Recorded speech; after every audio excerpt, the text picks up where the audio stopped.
Urbanation is a company that provides a lot of great intel and analysis on the market, a lot of great data. We get to meet with them almost every few months, and we get these reports that we're able to kind of read over and look through.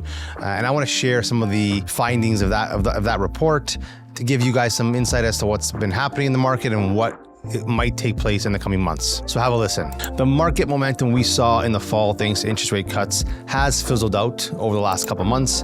Seasonal slowdowns and obviously the political uncertainty in Canada and the US has kind of taken over the main stage, making buyers hesitant even though there's been improved affordability.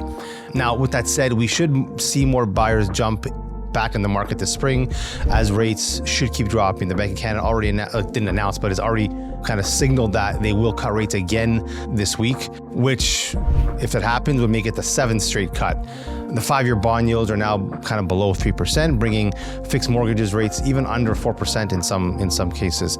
Now, if the economy takes a hit, rates could drop even further. We know supply is going to be a major factor this year. Over 1 million mortgages, I think there's 400,000 in the GTA, they said, are up for renewal, and many are going to have to take a much higher rate, which will likely push more listings onto the market.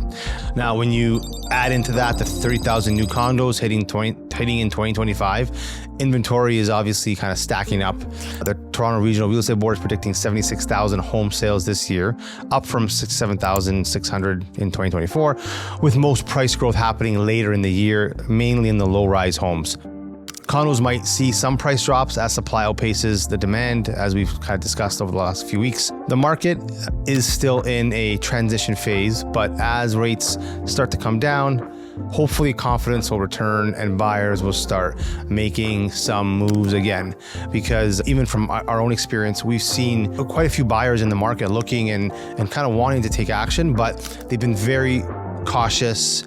They've been very slow and really they have every right to be, like I said, because they don't need to rush. That's kind of where we're sitting, and hopefully with some more interest rate cuts, and if we can gain some certainty around the political landscape, hopefully we'll see some increased activity, especially on the buyer side of the market.